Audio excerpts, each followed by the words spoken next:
Assalamualaikum warahmatullahi wabarakatuh. Salam sejahtera. Alhamdulillah. Nahmaduhu wa nusalli ala rasulihil karim.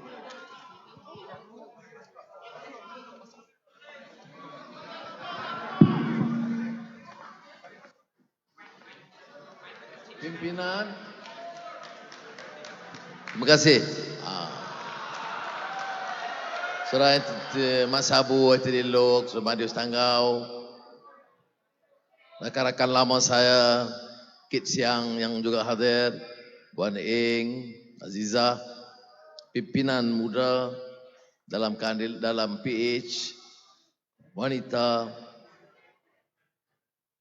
dan juga pengarah convention yang mencatat kejayaan luar biasa Saudara Nga Komeng.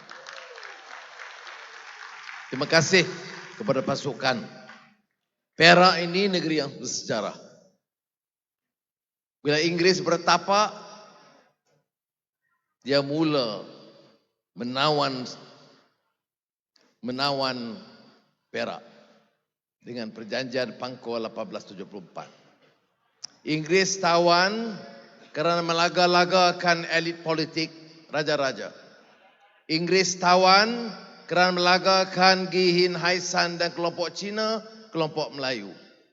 Kelemahan itu menyebabkan penjajah menawan kita. Retorik itu dan naratif itu berterusan. Sampai hari ini, bila orang mau menawan, menjajah, dia mesti pecah belah dan perintah. Sebab itulah kalau betul kita mau merdeka, marhum Burhanuddin Al-Hilmi menyebut, dari robohan kota Melaka, kita bangunkan jiwa merdeka. Dia tak bicara tentang negara, orangnya, yang penting jiwanya. Yang kita nak bangkitkan di kalangan rakyat, dari Perak hari ini, seluruh Semenanjung, Sabah dan Sarawak, ialah untuk memerdekakan jiwa rakyat yang mau bebas. Jiwa merdeka bermakna tidak mau dijajah, tidak mau dihina, tidak mau diperkotak-katikkan berdasarkan warna kulit, kaum, budaya atau agama. Allah mengangkat darjat manusia. Walaqad karramna bani Adam. Allah mengangkat darjat manusia itu. Anak cucu Nabi Adam. Exalted, mengangkat darjat kita. Tidak ada hak kita dengan pengiktirafan Allah SWT mengangkat darjat manusia. Bukan kerja kita untuk menghina orang kerana warna kulitnya atau kaumnya atau kefahamannya.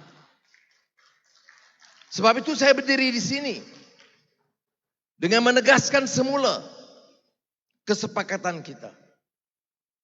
Kita hanya meneruskan sejarah lampau. Bila kita mengasaskan Pakatan Rakyat ketika itu. Pimpinan Keadilan Azizah, Saudara Lim Kit Siang Karpal Singh. Masa itu Ustaz Hadi Awang, Mat Sabu. Matlamat kita masa itu ialah mengangkat derajat manusia. Dan kita sejak itu sudah mencapai kesepakatan yang disebut oleh Anthony Locke. Tidak pertikai peruntukan utama dalam perlembagaan. Soal bahasa, soal agama, persekutuan, soal hak keistimewaan dan kedaulatan Raja-Raja Melayu. Sebab itu saya katakan jahat sekali orang-orang yang menggunakan nama kaum dan agama untuk memperlekeh dan menghina mana-mana kaum dan menyatakan DAP itu komunis dan menolak perlembagaan negara Malaysia. Saudara, kita mesti bangun dan lawan tetap. Mana boleh negara yang merdeka boleh biarkan tokoh-tokoh agama atau tokoh kaum atau parti untuk menghina mana-mana kaum. Apalagi menipu rakyat. Ramai orang Melayu yang terpedaya dengan penipuan ini. Kalau saya seorang Cina, saya juga rasa luka. Tetapi bedanya apa? Saya orang Melayu. Saya orang Melayu, bangga dengan bahasa saya, bangga dengan budaya saya, patuh dengan prinsip agama saya, dan yakin dengan kebenaran risalah Islam. Tetapi saya juga merasa luka bila saudara saya dihina dan dicerca dan difitnah walaupun dia lain agama dan lain kaum.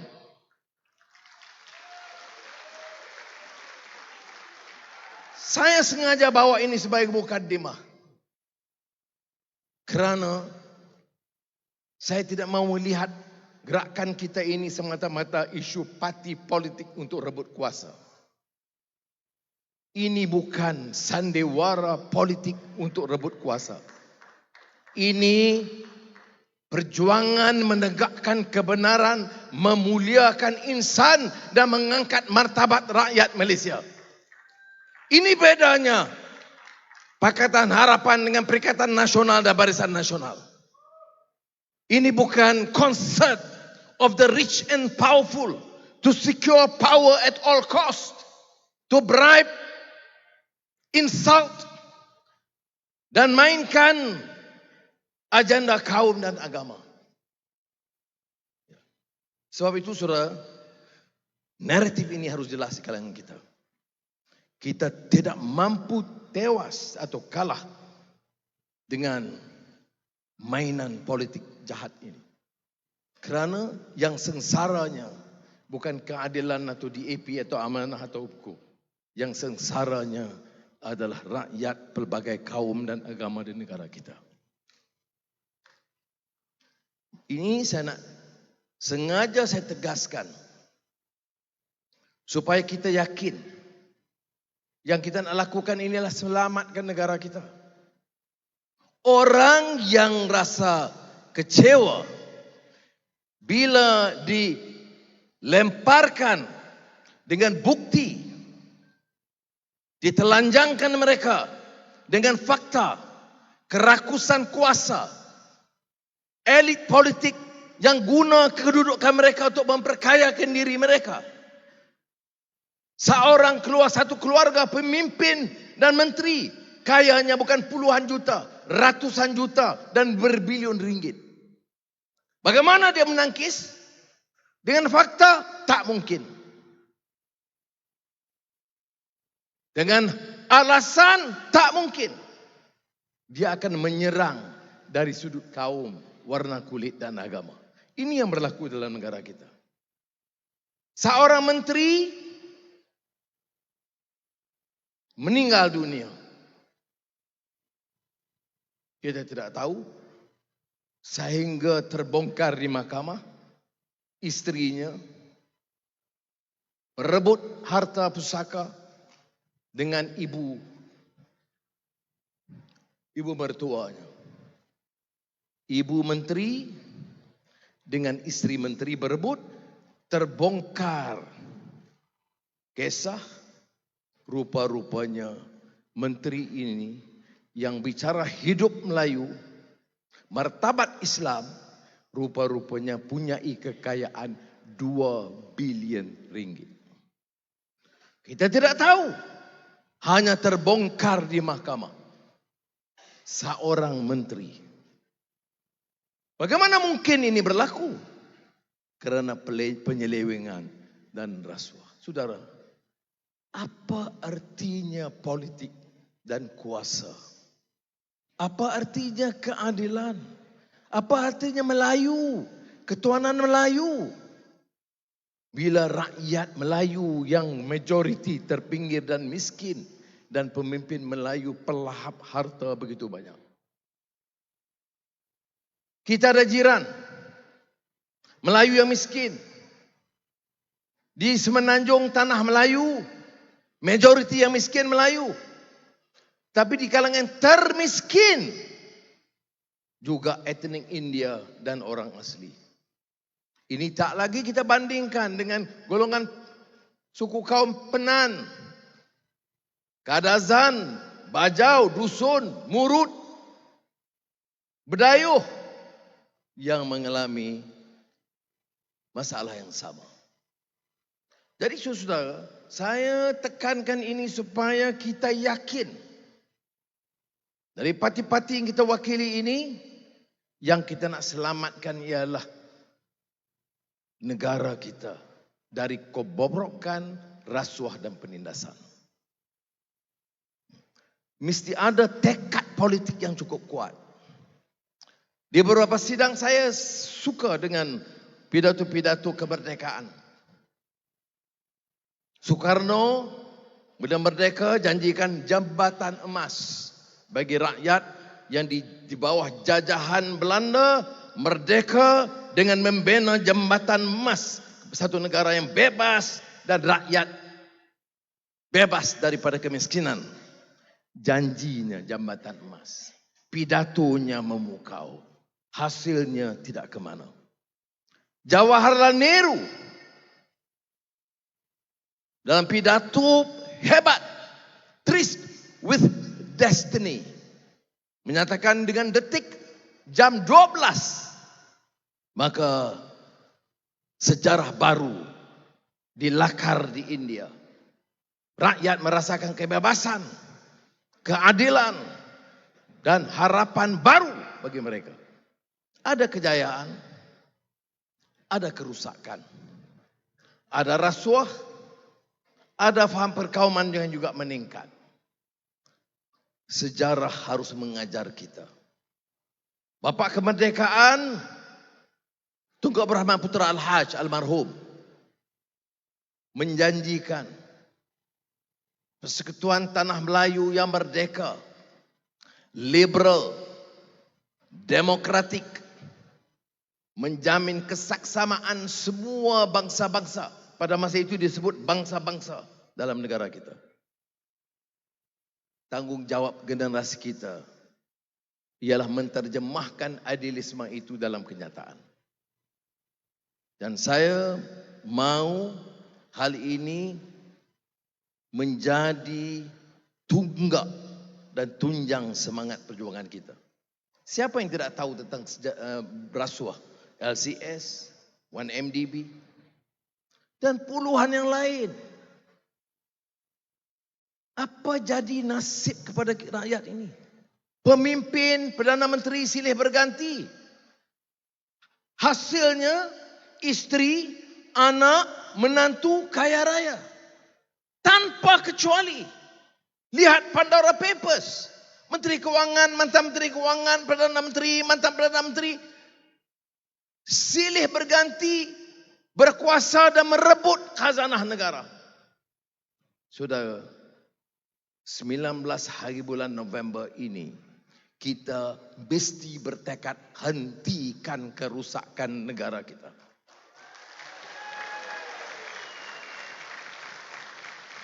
We owe it to our forefathers and mothers. We owe it to our children and our future generations. We must succeed. We must win because we want to affect change in this country.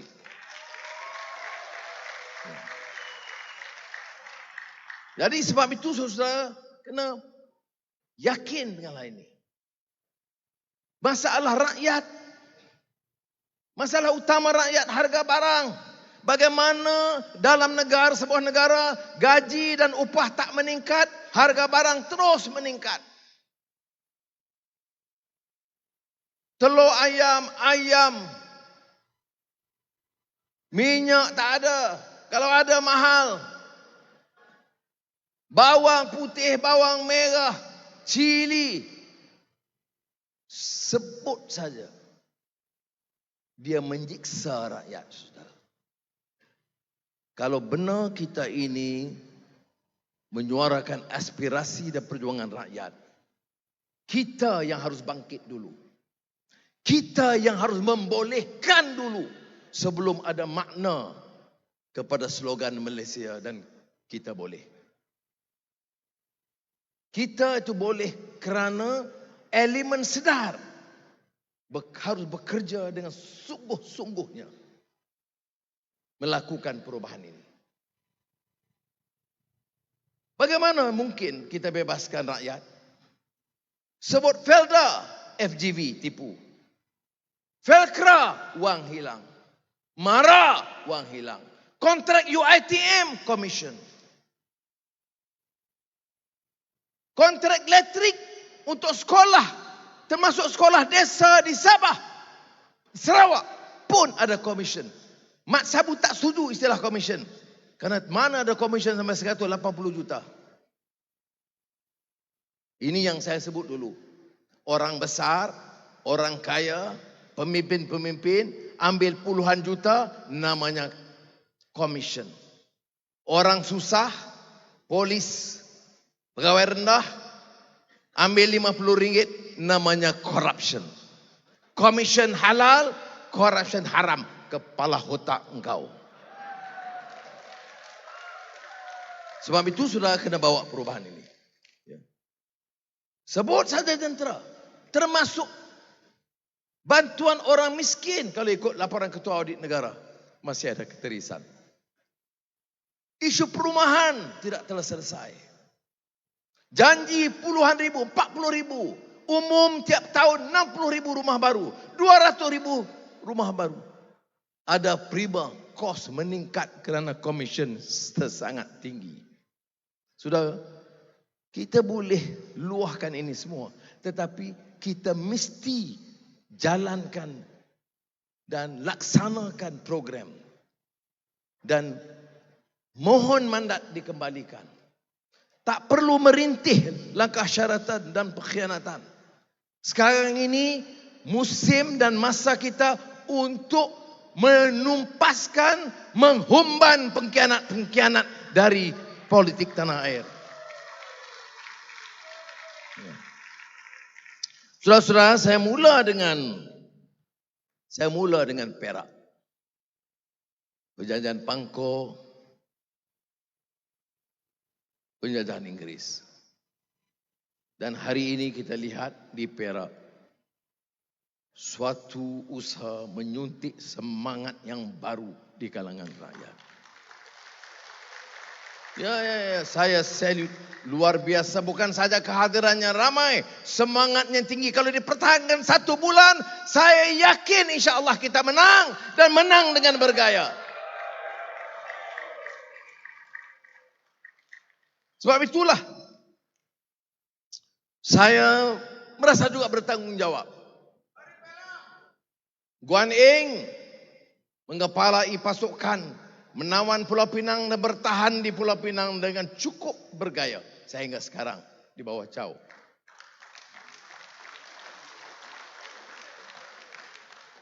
Selangor, Saban pilihan raya kita lebih mantap dan lebih kukuh.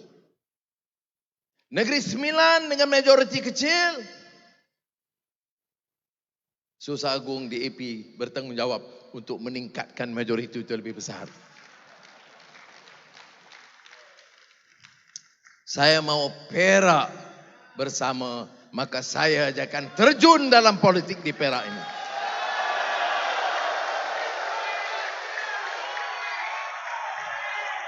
Saya tidak memilih belajar dari pengalaman Lim Kit Siang. Tidak memilih kawasan yang mudah yang menjamin majoriti yang besar. Saya ketua. Saya mengapali dan berani untuk merempuh dan tawan Tambun dalam pilihan raya ini.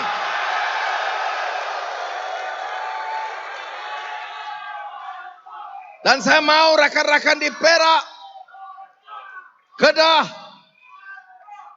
Negeri Sembilan, Melaka, Johor melihat keyakinan kita. Saya bukan tawan kerusi kita yang mudah. Tetapi saya katakan, saya mau Perak bersama diangkat martabatnya. Perak akan jadi barisan hadapan perjuangan dan pilihan raya kali ini. Sebab itu saya akan berlabuh di Tambun.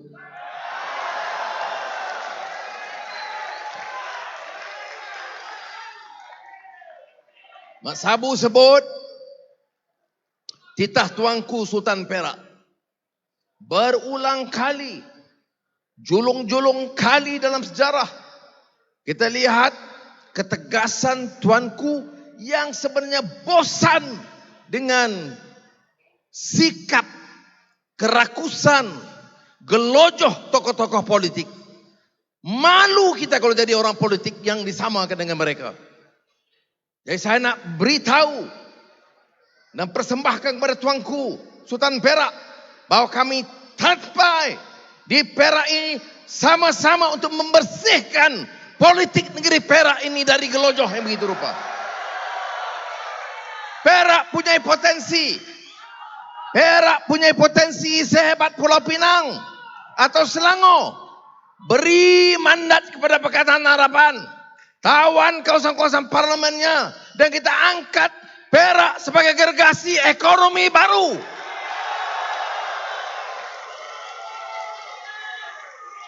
Perak harus bangkit bersama Negeri Sembilan, Selangor, Pulau Pinang. Dan diikuti oleh Melaka dan Johor.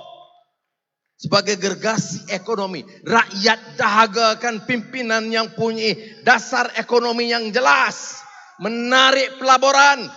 Dan jangan disamun oleh pemimpin-pemimpin politik yang memperkayakan diri mereka. Saya yakin insya-Allah. Saya akui sukar. Saya akui bukan medan baru, bukan medan biasa bagi kita. Tetapi saya datang dengan keyakinan untuk merampas Tambun dan negeri Perak.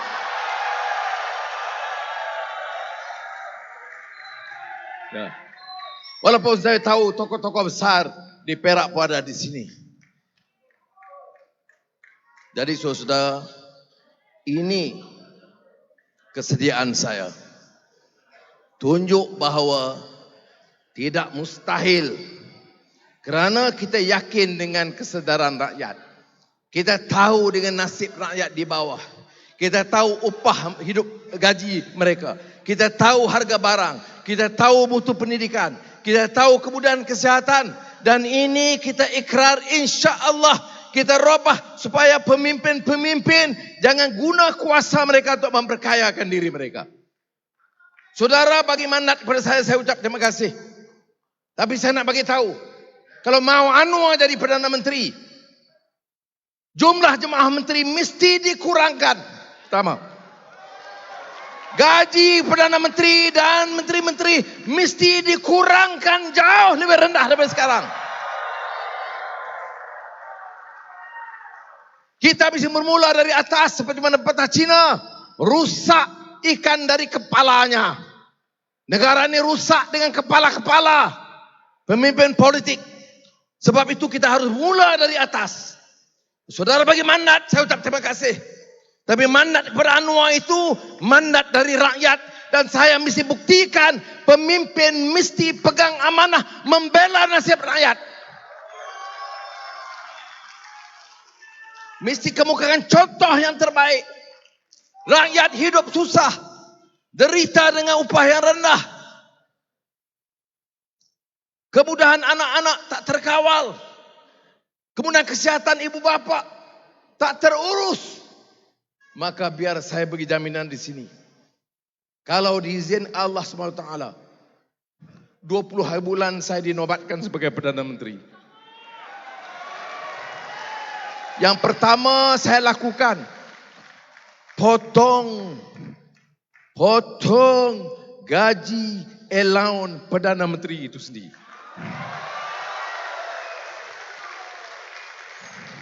Menteri-menteri saya akan runding kemudian.